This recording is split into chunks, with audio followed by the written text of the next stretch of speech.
The artifact room had always breathed. Not with lungs, not with wind, but with memory.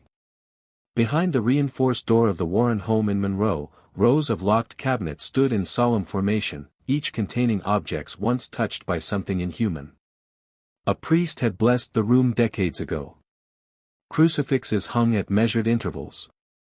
Holy water sat refreshed in shallow bowls. The air carried a faint mixture of dust, candle wax, and old wood varnish. At the center of the room stood the glass case. Annabelle. The doll's stitched smile remained tilted in its permanent parody of innocence.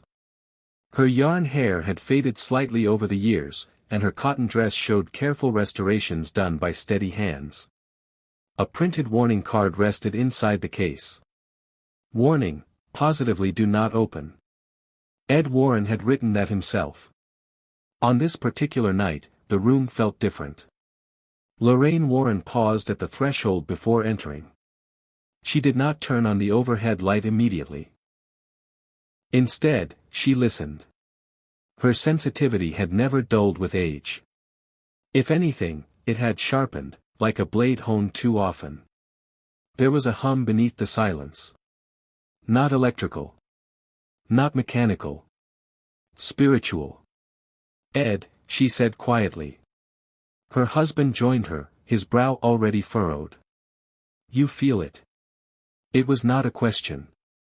Lorraine stepped inside. The crucifix above the far cabinet trembled, just slightly, as if disturbed by vibration. The holy water in its bowl shivered. The glass case containing Annabelle emitted a faint crack. Ed moved closer. That's impossible. It's reinforced. The crack did not splinter outward, it pulsed. A thin, spiderweb fracture etched itself across the surface like a vein forming under skin. Lorraine closed her eyes. And saw fire. Across the Atlantic, beneath the stone undercroft of a forgotten monastery in rural Romania, candles burned in a black circle etched with symbols older than the church itself. Hooded figures whispered in Latin, a corrupted dialect that bent prayer into invocation. The leader of the cult pressed a relic into the center of the circle, a shard of bone rumored to belong to a medieval heretic burned for consorting with demons. The cult had studied the forbidden texts, fragments associated with the demonologists who once documented the presence of Valak. They did not seek worship. They sought fracture. The final word of the ritual left the leader's mouth like a knife sliding from flesh. The candles extinguished simultaneously. Darkness answered. And somewhere deep within the spiritual architecture of the world, something ancient opened its eyes. In the artifact room, Lorraine gasped and grabbed the edge of a cabinet. It's not her, she whispered. Ed's jaw tightened. Annabelle? No, Lorraine's voice trembled. Something else is pushing through. Something that recognizes her. Inside the glass case, the doll's head tilted. Just a fraction. Ed saw it. He knew he saw it. A smell filled the room, burnt fabric and something metallic. Lorraine's mind flooded with images not her own, a corridor lined with nuns kneeling in unnatural stillness, a towering shadow in a habit, yellow eyes gleaming from within a face of rigid white. Valak had never been contained. It had retreated. There was a difference. The fracture on Annabelle's case deepened. The warning card slid sideways without being touched. Ed reached instinctively for the rosary in his pocket. In that moment, the temperature dropped violently. Frost crept along the interior of the glass, tracing the crack like icy veins. Annabelle's painted eyes seemed darker, no longer vacant, but aware. And beneath that awareness was irritation. A rival had entered the arena. In Rome, the bells of a minor basilica rang out of sequence at 3:07 a.m. In Boston, a statue of the Virgin Mary wept thick black liquid during early morning mass. In a small church in Kansas, every candle ignited at once without flame. Reports began traveling quietly through ecclesiastical channels. eventually reaching a Vatican office that had once corresponded with the Warrens during previous investigations. Patterns were forming: religious sites, sacred ground, symbols of protection turning hostile. This was not random infestation. This was escalation. Back in Monroe, Lorraine staggered as a vision overtook her fully. She stood in a cathedral she did not recognize. The pews were empty, but the altar was cracked in half. Annabelle sat on one side of the broken marble, her head bowed like a child in prayer. Opposite her stood the nun. Valak did not move, yet its presence crushed the air itself. The demonic figure radiated calculation, not chaotic malice, but strategic domination. Where Annabelle thrived on manipulation and slow corrosion of families, Valak emanated hierarchy, conquest, and spiritual annihilation. Lorraine understood with sickening clarity. Annabelle spread infection. Valak demanded rule. The cathedral floor split open between them, revealing a chasm of writhing shadow. Countless voices screamed upward, not in pain, but in invitation. Two evils. One battleground. And the battleground was not Europe. Not Rome. Not even the artifact room. It was faith itself. Lorraine collapsed back into the present, breath ragged. "Ed," she whispered, gripping his sleeve. "They're not working together." He helped her into a chair. "Then what is it?" She met his eyes. "They're competing." The word felt insufficient. The glass crack spidered further. The crucifix on the far wall fell, striking the floor with a violent snap. Annabelle's stitched smile widened, not physically, but perceptibly. A pressure radiated outward from the case, subtle yet invasive. It felt like fingers slipping into minds, testing vulnerabilities. Then the overhead light burst. Darkness swallowed the room. In that pitch-black silence, Lorraine heard two distinct sounds. A child's soft giggle. And the distant echo of a nun's distorted breath. The air vibrated as if reality itself were under strain. Ed fumbled for his flashlight, beam cutting through suspended dust particles. The crack in the glass now formed a jagged cross pattern. Lorraine knew crosses did not form accidentally. Somewhere beyond their sight, barriers were thinning, walls that had held for centuries. If those barriers failed completely, the confrontation she had glimpsed would not remain symbolic. It would manifest. And whichever entity prevailed would not merely haunt homes or monasteries. It would command a gateway. Lorraine stared into Annabelle's eyes and felt something stare back, not just from the doll, but from something towering behind it. The fracture pulsed once more. And this time, a faint whisper emerged from inside the case. Not a giggle. Not a breath. A single word. Mine. The battle had begun. By dawn, the fracture in the glass had not spread further. That, somehow, unsettled Lorraine more than if it had shattered. Stillness implied intention. Ed reinforced the artifact room with additional prayers, relic placements, and fresh sacramentals. He worked methodically, but Lorraine noticed the tremor in his hands when he replaced the crucifix that had fallen. After decades of confronting infestations, oppression, and possession, they both recognized escalation when it arrived. This was not escalation. This was orchestration.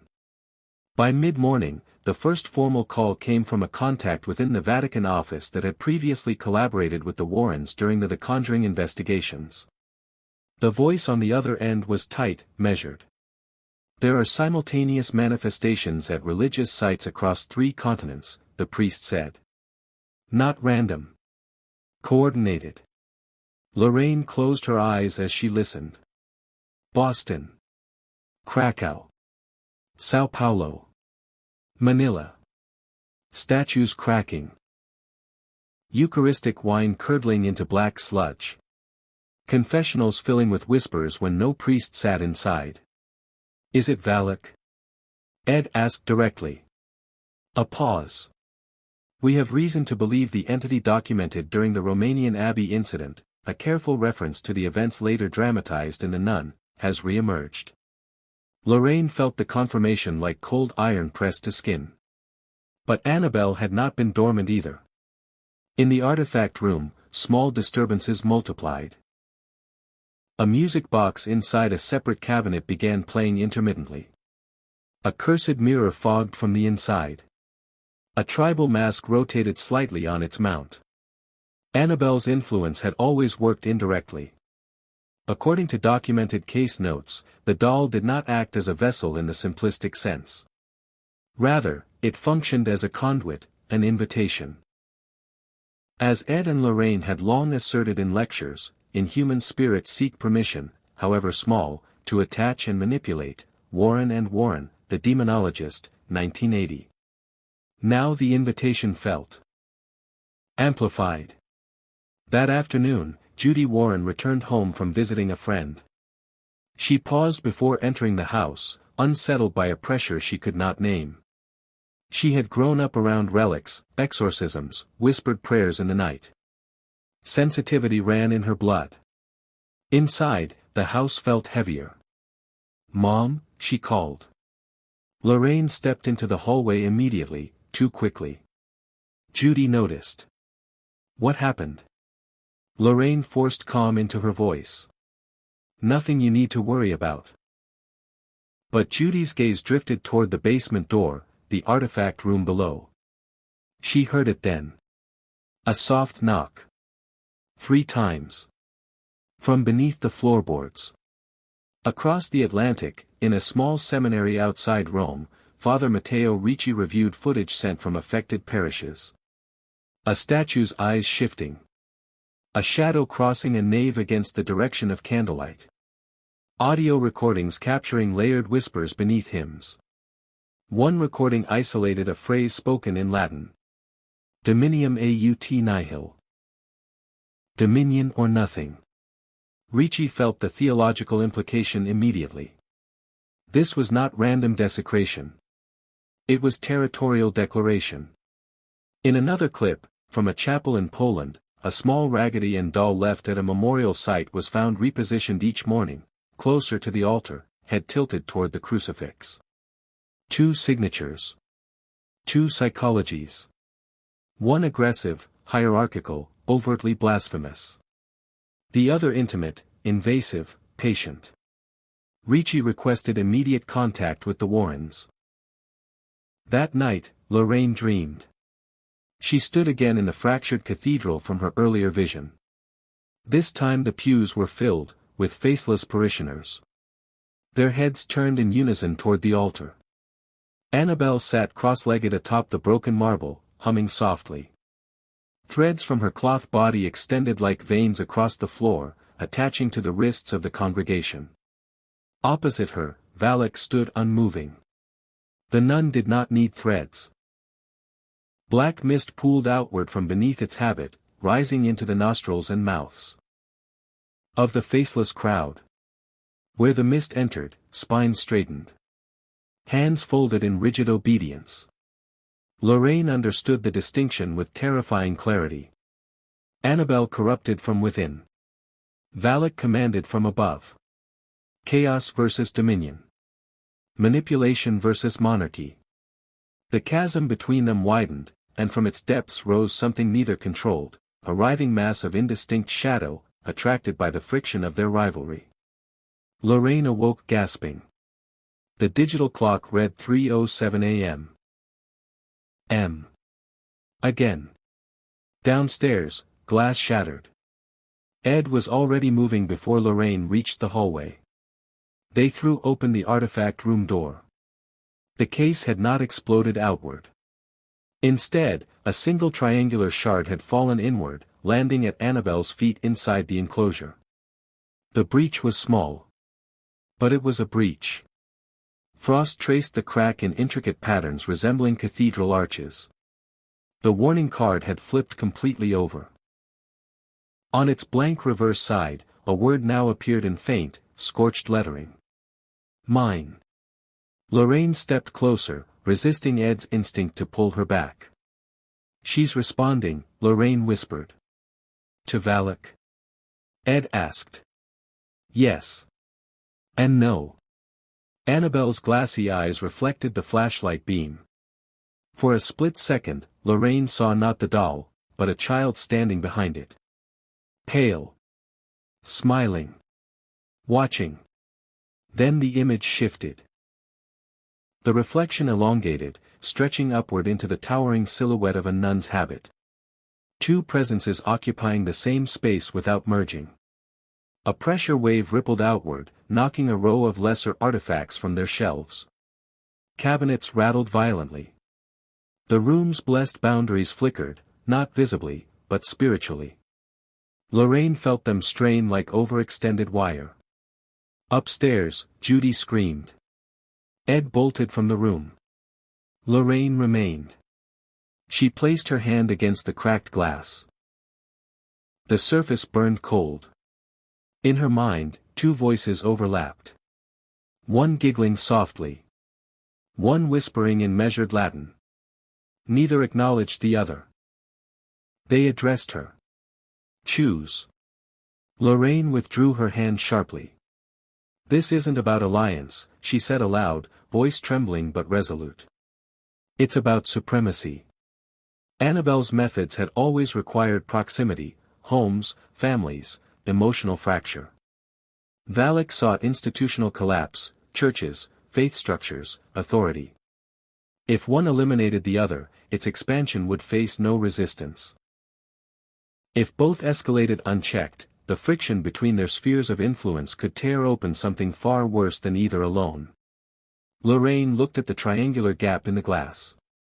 A doorway did not need to be large. It only needed to be open. From upstairs, Judy's cries stopped abruptly. Silence followed.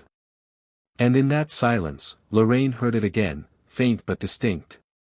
A child's giggle. Answered by the slow, distorted exhale of a nun. Judy stood at the top of the basement stairs, unmoving. Ed reached her first. Judy. She didn't respond. Her eyes were open, but unfocused, tracking something no one else could see. The hallway light above her flickered in uneven pulses, casting elongated shadows down the stairwell toward the artifact room below. What did you see? Ed asked carefully. Her lips parted slowly. She asked me to come downstairs. Who did? Lorraine's voice was steady, though her pulse hammered. Judy swallowed. The little girl. The temperature in the hallway dropped several degrees. Ed felt it physically, an atmospheric compression he had experienced during severe infestations. Lorraine felt something worse, invitation. Annabelle did not require force. She required curiosity. Judy blinked once, as if surfacing from underwater. She said she was lonely. Lorraine stepped forward immediately and took her daughter's face gently between her hands. You never answer loneliness with attention, she said softly. You understand that? Judy nodded, but her gaze drifted again, past them, toward the basement door. 3 soft knocks echoed from below. Across the Atlantic, Father Matteo Ricci stood inside a private archive beneath Vatican City, reviewing historical demonological accounts. The texts were older than most modern classifications of possession. They spoke not merely of infestation, oppression, and possession, but of dominion contests. In one parchment attributed to a 17th-century exorcist, a passage described concurrent manifestations, instances where 2 distinct infernal intelligences occupied overlapping regions of influence. The result, the author warned, was not cooperation but destabilization. Spiritual structures strained under competing hierarchies. Ricci underlined a sentence translated from Latin. When rivals contend, the veil thins. He exhaled slowly. If the entity associated with the events dramatized in the Nun was reasserting territorial authority, and the conduit known as Annabelle was expanding beyond containment, the result would not be mutual destruction. It would be rupture. He reached for the secure line to the Warrens. Back in Monroe, Lorraine refused to re-enter the artifact room until Judy was safely upstairs, surrounded by sacramentals. Ed reinforced the basement door with an additional crucifix and recited a protective prayer under his breath, not loudly, but deliberately. Inside the artifact room, the triangular breach in the glass had widened slightly, not shattered, not violent, just enough to distort the reflection. Lorraine approached alone. Annabelle's posture had shifted again. The doll's head now angled toward the door, as if listening. "You're not alone anymore," Lorraine said quietly. The air tightened. For years, Lorraine had distinguished between demonic infestation and demonic intelligence. Not all manifestations strategized. Many reacted.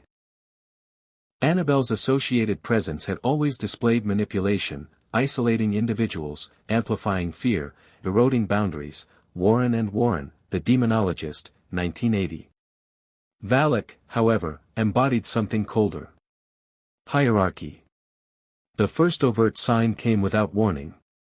The crucifix on the wall did not fall this time. It inverted. Not violently. Not thrown. Turned. Lorraine's breath caught. The inversion lasted only seconds before snapping back into place, but the message was precise. Authority challenged. Annabelle's glass case vibrated faintly, responding. Then, in the fractured reflection, Lorraine saw it clearly for the first time. Behind the doll's seated form, towering and blurred, stood the pale face of VALAK. Not emerging. Observing. The nun's eyes were not fixed on Lorraine. They were fixed on the doll. And within that gaze was calculation, not partnership. Annabelle's stitched smile seemed to tighten. Two predators recognizing one another across confined space. That night, the house did not sleep.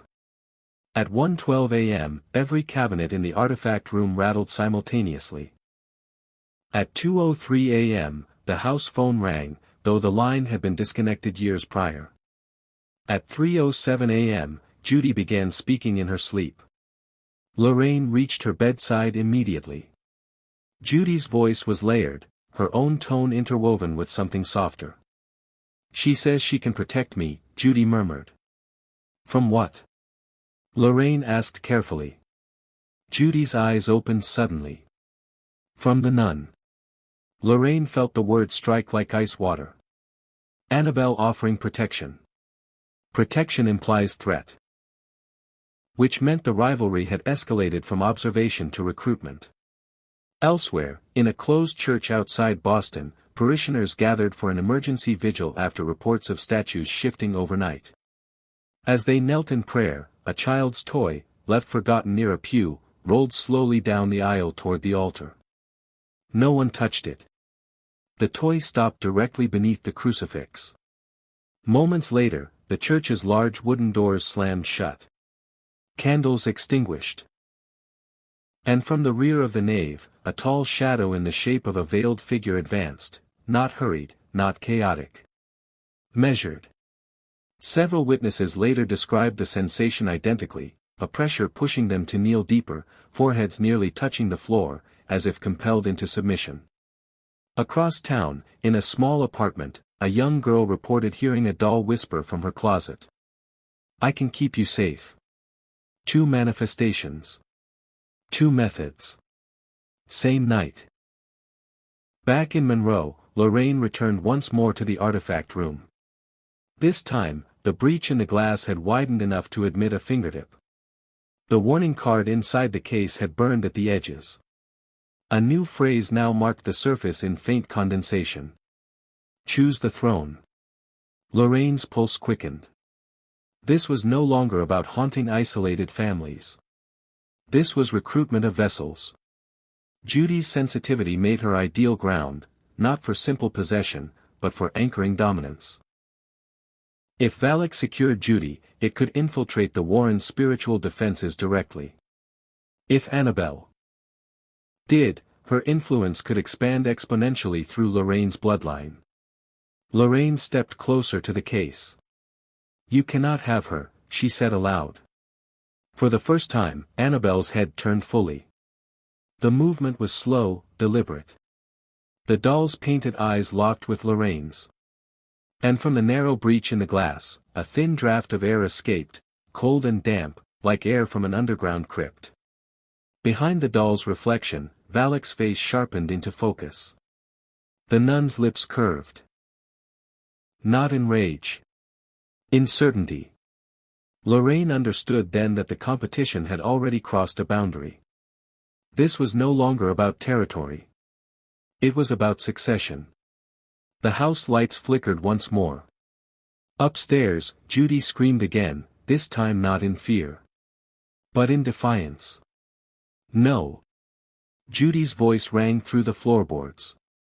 You don't get to decide. A violent tremor shook the artifact room. The crack in the glass spidered outward in jagged lines, forming the outline of a cathedral window. For a split second, Lorraine saw something else in the reflection between doll and nun. A third presence. Amorphous. Waiting. Attracted to the conflict. The temperature plummeted. Annabelle's stitched mouth parted slightly, thread straining. Valak's eyes flared with pale, sickly light. And somewhere between them, reality itself thinned, like fabric stretched too tight across sharpened bone. The battle was no longer approaching. It had chosen its ground. And that ground was her child. The first Vatican investigator arrived 2 days later. Father Matteo Ricci stepped into the Warren home without spectacle, carrying only a leather case and a quiet gravity that did not need introduction. He had studied the documented cases associated with Ed Warren and Lorraine Warren for years. He had also reviewed restricted files referencing the Romanian abbey manifestations later depicted in The Nun. He did not waste time on pleasantries. The disturbances are no longer isolated, he said after entering the artifact room. They are synchronized. Lorraine watched his reaction carefully as he approached the cracked glass case. The triangular breach had widened further, subtle, controlled. Not explosive damage. Surgical erosion. Ricci observed the pattern in the fractures. This is not random pressure, he murmured. It is stress along opposing vectors. Ed crossed his arms. Two forces pushing from different sides. Yes. Lorraine felt the room tighten as Ricci stepped closer. The priest did not flinch, but the temperature shift was immediate. The crucifix above the door trembled again, though this time not from Annabelle. From behind the doll's reflection, the faint outline of a veiled figure flickered. Ricci saw nothing visually. But he felt hierarchy. Valak does not share territory, he said quietly. Its historical manifestations demonstrate structural intent. It corrupts institutions. Abbeys, seminaries, chains of command. It establishes vertical authority. Lorraine nodded. Annabelle spreads horizontally. Through families. Through emotional fractures. Ricci met her gaze. Then this is not alliance. No, Lorraine replied. It's contest. That evening, reports escalated. In Chicago, a cathedral's stained glass window depicting St. Michael shattered inward during Vespers. Witnesses claimed they saw a tall black silhouette behind the glass seconds before impact. In rural Pennsylvania, a family reported their daughter's antique doll speaking in a child's voice, offering protection from the woman in black. Across Europe, clergy described oppressive atmospheres within sanctuaries, pressure that forced kneeling without command. Two strategies. One aimed at obedience. One at intimacy. Ricci spread the reports across the Warren dining table. If Valak establishes institutional dominance, he said, and Annabelle spreads infiltration through individuals, the collision point will not simply be geographic. Lorraine finished the thought. It will be spiritual jurisdiction. Ricci nodded. When two infernal intelligences contest dominion, they strain the boundaries separating realms. That strain creates openings. Ed looked toward the basement. Gateways. That night, Lorraine's visions intensified. She found herself standing in a corridor lined with doors. Each door bore a symbol, a crucifix, a child's drawing, a rosary, a doll's silhouette. At the far end stood two thrones. On one sat Annabelle, not enlarged, not monstrous, but radiating tendrils of thread that extended under each door, probing, attaching. On the other stood Valak, not seated, but upright, hands folded within its sleeves. From beneath its habit spilled black vapor that rose toward the ceiling, condensing into cathedral arches. The two did not look at Lorraine. They looked at each other. Between them, the floor cracked open, revealing not flame, but absence. A hollow vastness. Lorraine sensed a third presence below the fracture. Not formed. Not conscious in a human sense. But waiting. Drawn to instability. She awoke with a violent start. The house was silent. Too silent. In the artifact room, the breach in the glass had expanded into a narrow vertical split. The warning card lay charred at the bottom of the case. Annabelle's posture had changed again. She now sat upright, arms resting rigidly at her sides. Ed entered cautiously behind Lorraine. "You feel that?" he whispered. Lorraine nodded. The air did not feel chaotic. It felt divided. As though two invisible fields intersected in the center of the room. Ricci stepped forward and began a quiet Latin prayer. His voice remained steady, controlled. Midway through the invocation, the overhead light burst. Darkness swallowed the space. In the pitch black, two distinct sounds emerged. A soft childlike hum. And a slow exhale of distorted breath. Ricci continued praying. The hum grew louder. The breath deepened. Then, unmistakably, a third sound joined them. A low resonance beneath both tones, like distant stone grinding against stone. The room shook. Ed's flashlight flickered on. In its beam, the crack in the glass now formed a vertical line splitting the case in two. Not shattered. Divided. Annabelle remained seated. But behind her reflection, Valak's pale face appeared sharply for a single second, eyes fixed not on Lorraine, not on Ricci. On the crack. On the threshold. Ricci's prayer faltered for half a second. That hesitation was enough. The cabinets lining the walls burst open simultaneously, not violently, but precisely. Each door swung outward in unison. Artifacts shifted within their enclosures.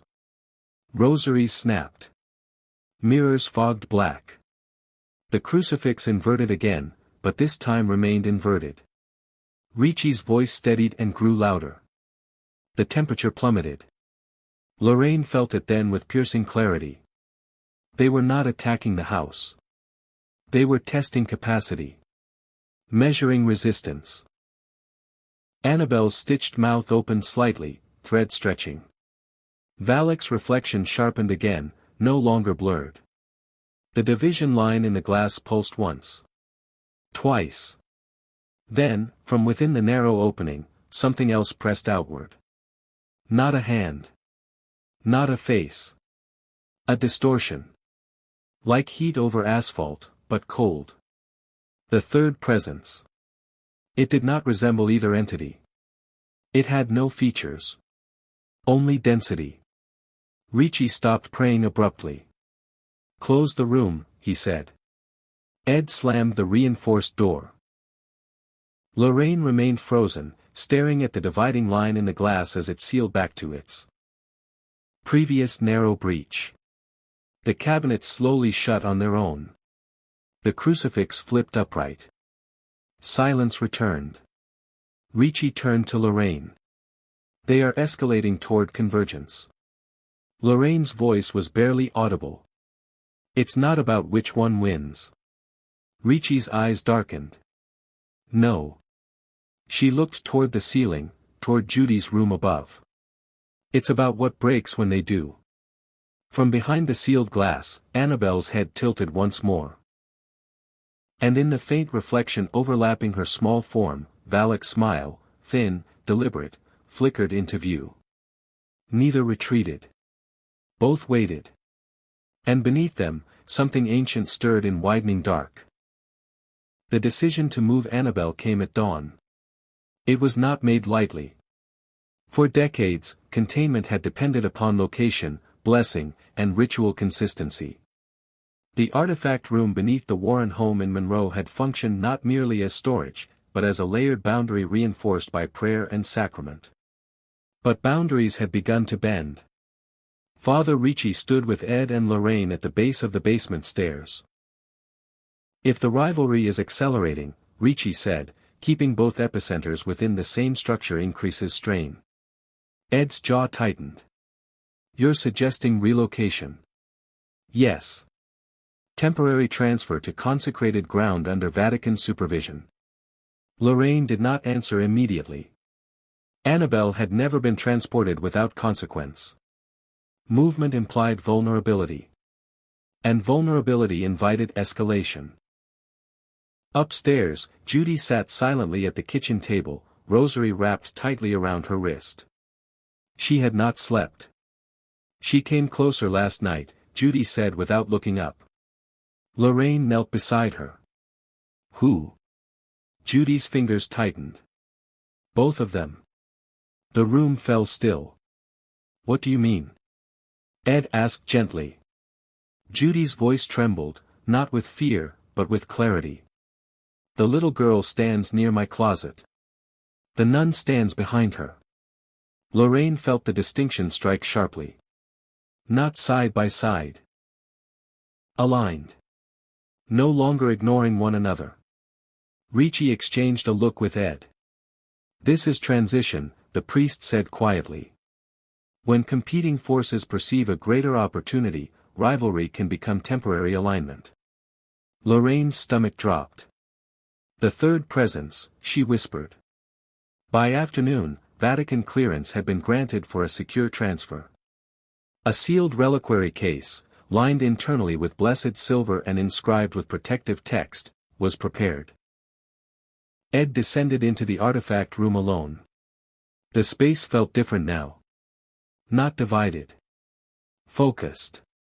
Annabelle sat motionless within the cracked glass enclosure. The vertical split remained thin, but visible. Ed spoke. Calmly, as he always had during confrontations. "You've been contained for years," he said evenly. "That's not changing." The air shifted. Behind the doll's reflection, the faint outline of Valak sharpened, not towering, not distant. Closer. Ed unlocked the outer containment carefully, reciting prayer under his breath. The moment the latch released, the overhead light flickered. Not violently. Expectantly. Ed lifted the doll slowly and placed her into the prepared reliquary. For a second, nothing happened. Then the temperature plummeted. The crack in the original glass case sealed instantly, as though pressure had been removed. Lorraine, watching from the doorway, felt it immediately. The division line was gone. The room no longer felt strained. It felt empty. And that emptiness was worse. As the sealed reliquary was carried upstairs, Judy stiffened. "She's not in there," Judy whispered. Lorraine froze. The case had not been opened since sealing. Ricci placed his hand over the inscription etched along its lid. The Latin script remained intact. "Containment is secure," he said. Judy shook her head slowly. "No." She left. The kitchen clock stopped ticking. The house seemed to exhale. In the basement below, a single cabinet door creaked open. At that exact hour, in a cathedral outside Boston, parishioners gathered for an emergency vigil. The presiding priest had agreed to conduct a special blessing following reports of oppressive manifestations linked to prior disturbances. Midway through the rite, a child's laugh echoed from the back pew. Several heads turned. A small Raggedy Ann doll sat upright where no object had been minutes earlier. Its head tilted. The church doors slammed shut. Candles extinguished. From the front of the nave, not the rear this time, a tall black figure stepped down from the altar. Witnesses later described the same impossible image. The doll remained seated. The nun stood behind it. Not opposed. Positioned. Back in Monroe, the artifact room. Doors slammed shut with bone-rattling force. Ed ran downstairs. Inside, the cabinets had reopened, but not chaotically. Objects were arranged deliberately along the central aisle. Cursed mirrors. Relics. Occult artifacts once separated for safety. They formed a corridor. At the far end stood the original cracked glass case. Empty. The vertical division line no longer marked its surface. Instead, etched faintly across the glass were three intersecting lines, forming a doorway shape. Lorraine stepped beside Ed. "They've moved beyond rivalry," she said. Ricci entered behind them, face pale.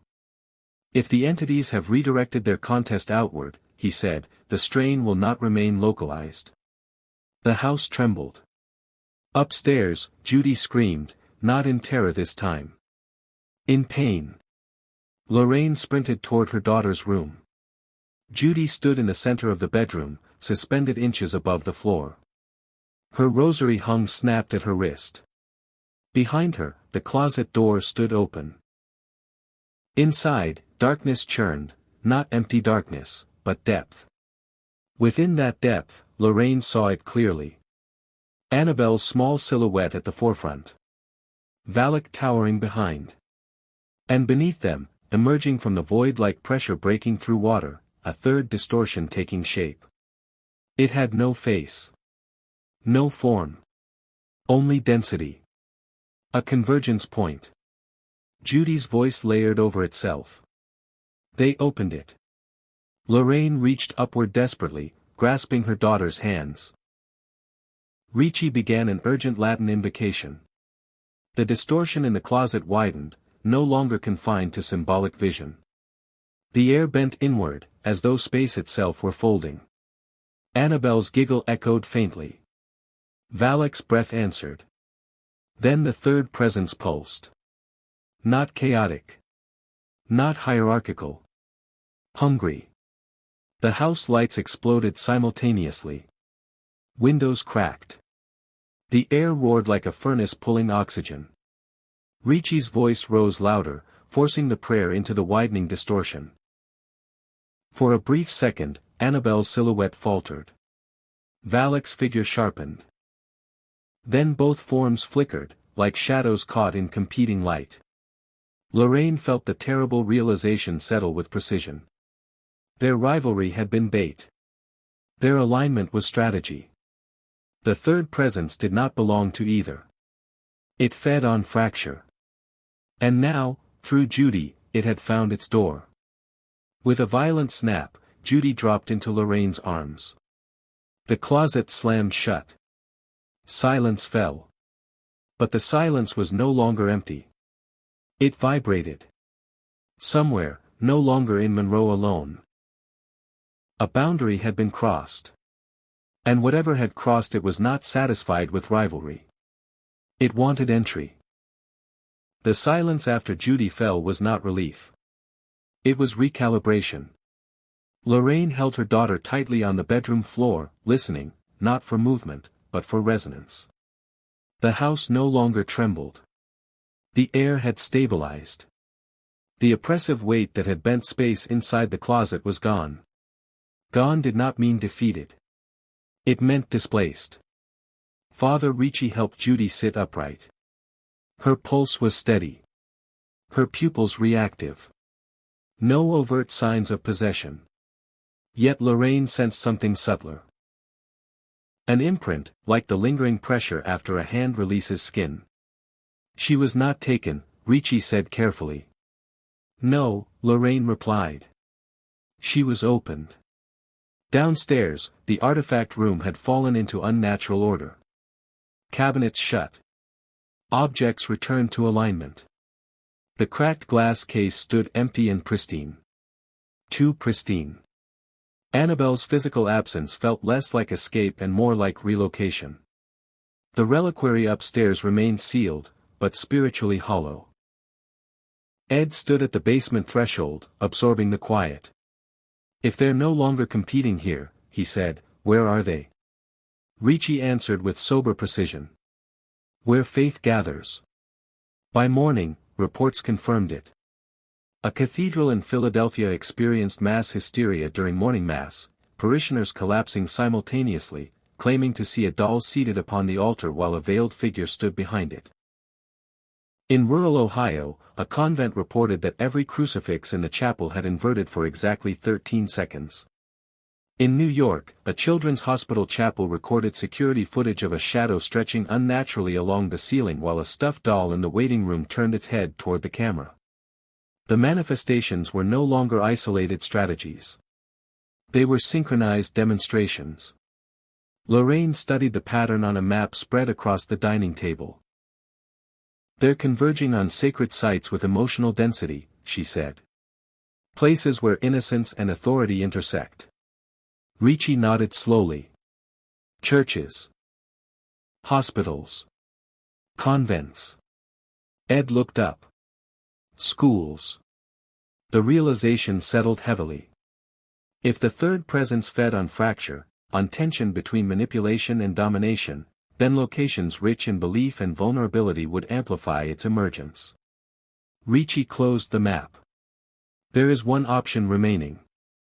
Lorraine met his gaze. The forbidden rite. He did not elaborate. He did not need to. The ritual had not been performed in over a century.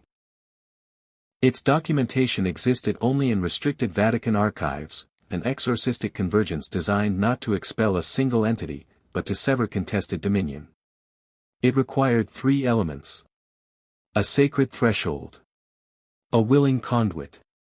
An invocation spoken simultaneously in defiance of both forces. Lorraine understood immediately what that meant. No, Ed said before she could speak it. Ricci's expression remained grave. The conduit must be the contested ground. Judy. Lorraine's heart pounded, but clarity overrode fear. They've already marked her, she said. If we do nothing, she remains the doorway. Ricci did not soften the truth. The rite will not destroy them. Ed's voice sharpened. Then what will it do? It will collapse the convergence point. Lorraine understood. Not annihilation. Severance. The third presence depended on tension between Annabelle's invasive manipulation and Valak's hierarchical domination. If both were simultaneously denied jurisdiction through unified invocation, the fracture would close. But the backlash would be violent. That night, they prepared the basement as sacred ground. The artifact room was cleared of lesser relics.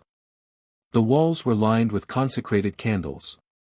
Ricci inscribed protective sigils along the floor, not occult symbols, but ancient liturgical markings representing renunciation. At the center, a simple wooden chair. Judy sat in it calmly. Lorraine knelt before her. You may hear them, she said softly. You may see them. You do not answer. Judy nodded. I won't. Ed placed his hand on Judy's shoulder. Ricci began the opening invocation. The air responded immediately. The temperature dropped sharply. The candles flickered inward, flames bending toward the center of the room. From the far wall, shadow deepened, not natural darkness, but layered depth. Annabelle appeared first. Not physically solid, but as a distortion near the floor, small and childlike. The faint sound of humming drifted through the room. Then, towering behind the distortion, the pale face of Valak emerged. Eyes luminous, expression unreadable. They did not merge. They aligned. Between them, the air began to fold. The third presence swelled, featureless, immense, pressing outward from invisible seams. Ricci raised his voice, Latin reverberating through the basement. Lorraine joined him. Ed followed. The right required defiance directed equally. Not pleading. Not commanding. Renunciation. I deny your dominion, Lorraine said clearly. The humming grew louder. Valak's eyes narrowed. I reject your authority, Ricci continued. The candles burst higher, flames stretching unnaturally tall. Judy stiffened in the chair, breath shallow. The distortion between the entities pulsed violently, expanding, compressing, expanding again. The third presence roared, not audibly, but through pressure. The walls groaned. The floor trembled. Annabelle's silhouette lunged forward, threads of dark energy lashing toward Judy's feet. Valak's form extended upward, black vapor descending like a shroud. Lorraine stepped between them and her daughter. You do not claim her. The words were not shouted. They were anchored. Ricci intensified the invocation, voice unwavering. The distortion convulsed. For a fraction of a second, the third presence took partial shape, an immense, faceless density towering above both entities. Not child. Not nun. Something older. Something born of fracture. It reached outward. The room imploded with pressure. Then. Silence detonated. Every candle extinguished at once. The temperature normalized instantly. The shadows vanished. Judy slumped forward, breathing hard, but conscious. Lorraine looked up slowly. The room was empty. No doll. No nun. No distortion. Ricci lowered his hands carefully. It is severed, he said. Ed scanned the space. Both gone. Ricci hesitated. From here. Lorraine felt the truth immediately. The fracture had closed. The doorway had collapsed. But neither intelligence had been destroyed. They had been denied convergence. Denied shared escalation. Separated once more. Upstairs, the house felt stable, quiet in a way it had not been for days. Judy looked at her mother. They're angry. Lorraine brushed hair from her daughter's face. They'll have to remain that way. But as Lorraine stood in the center of the now still artifact room, she felt something else beneath the calm. Not fracture. Not alignment. Distance. Annabelle's manipulative whisper had retreated. Valak's hierarchical pressure had withdrawn. Yet somewhere beyond immediate reach, both still existed. Watching. Learning. Rivalry restored. For now. And Lorraine understood with sober certainty. When two evils contest a throne, separation is not peace. It is postponement. For 3 weeks, nothing happened. No inverted crucifixes. No childlike humming in the walls. No oppressive weight bending the air at 3:07 a.m. The house in Monroe felt ordinary again. Ordinary was dangerous. Lorraine understood the difference between absence and patience. The forbidden rite had severed convergence.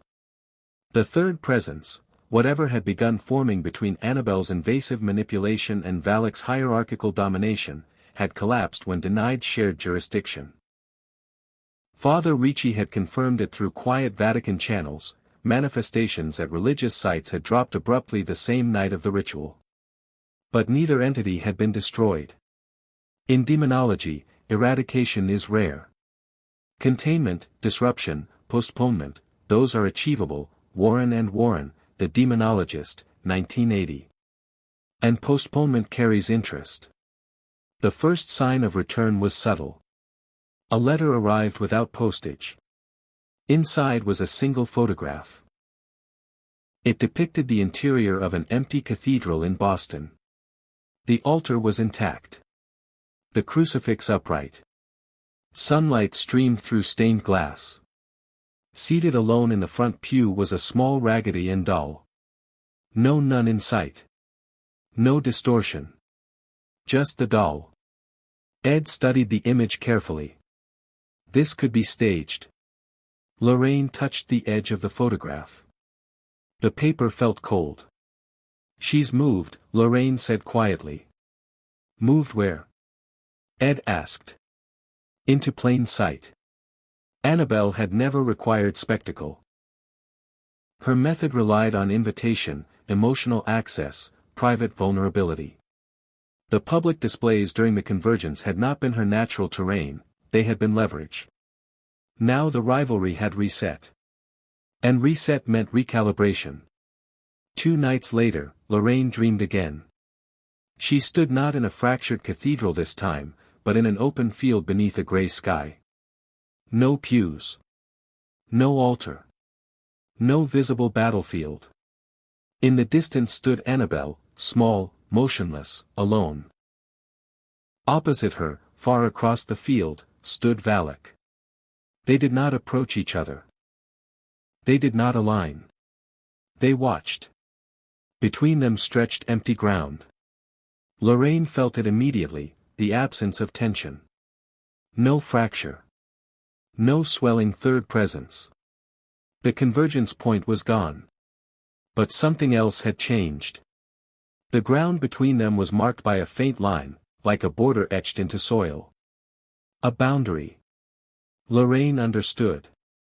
The forbidden rite had not merely severed escalation. It had imposed territorial distinction. Annabelle's influence receded to intimate spaces. Homes, private rooms, personal grief.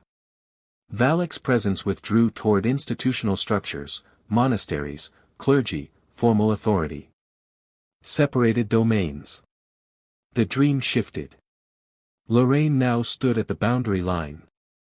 On one side, she felt the familiar pull of Annabelle's manipulative whisper, soft, insinuating, promising safety in exchange for entry. On the other side, she felt Valak's pressure, cold, vertical, demanding submission. Neither crossed the line. They did not need to. They waited for invitation. Lorraine woke with a steady breath. This was not peace. It was equilibrium. Father Ricci returned briefly to Monroe to review final assessments. His tone remained measured. The Vatican has recorded no further synchronized manifestations, he said. Sites previously affected report normal conditions. Valak? Ed asked. Dormant. Or selective. And Annabelle? Lorraine pressed. Ricci's eyes held meaning. Relocated. The reliquary they had sealed weeks earlier remained physically intact. But spiritually, Lorraine knew it no longer contained its original weight. Then where is she? Ed asked. Ricci did not speculate. In cases such as this, influence retracts into obscurity. It chooses quieter ground. Lorraine finished the thought internally. Where belief is fragile. Where loneliness is thick. Where someone opens a door. One evening, Judy approached her mother while Lorraine sorted case notes. They don't talk to me anymore, Judy said. Lorraine looked up. But I can still feel them. Where? Lorraine asked gently. Judy closed her eyes briefly. Far apart. Lorraine nodded. That's good. Judy hesitated. But they're both stronger. Lorraine did not contradict her. Rivalry fuels adaptation. Separated, each intelligence would refine its method. Annabelle would return to subtle corrosion, whispers in bedrooms, influence through grief and curiosity. Valak would resume strategic incursion, targeting faith structures, eroding authority where doubt already existed. The convergence had been catastrophic. The separation was strategic. Late that night, Lorraine entered the artifact room alone. The cracked glass case stood restored, empty and polished. The cabinets were orderly. The crucifix above the door hung undisturbed. She stood in the center of the room and listened. No hum. No breath. No distortion pressing at unseen seams. But beneath the stillness, she sensed distance, not void, but space. The boundary held. For now. Lorraine placed her hand lightly against the restored glass. You won't share a throne, she said softly into the quiet. Not through us. The room did not answer. And yet. Far away, in a convent in Eastern Europe, a novice reported waking to find a tall veiled shadow standing at the foot of her bed, silent, observing. Across the ocean, in a suburban home in Illinois, a little girl told her mother that her new doll promised to keep her safe from the tall lady in black. No mass hysteria. No collapsing cathedrals. No bending of space. Just two presences reclaiming separate ground. Lorraine extinguished the basement light and ascended the stairs slowly. The house settled into night. Upstairs, Judy slept peacefully. Ed waited in the hallway. Over, he asked quietly. Lorraine considered the word. No, she replied. The battle for convergence had ended. The third presence had been denied birth. The gateway between realms had closed. But rivalry had not been extinguished. It had matured. Two evils. Two domains. One boundary. And boundaries, Lorraine knew, do not fail all at once. They erode. Somewhere beyond sight, Annabelle waited for a hand to lift her. Somewhere else, Valak waited for faith to fracture. Neither would forget the other. Neither would forget the line drawn between them. And as Lorraine turned off the final light and the house descended into darkness, she understood the true horror of what they had prevented. Not apocalypse. Not domination. But union. Because if the boundary ever weakened again, if manipulation and hierarchy aligned once more, there would be no severance strong enough to stop what emerged from the fracture. In the quiet of the Warren home, nothing moved. But far beyond its walls, two shadows watched from opposite ends of belief. Patient. Separate. Evolving.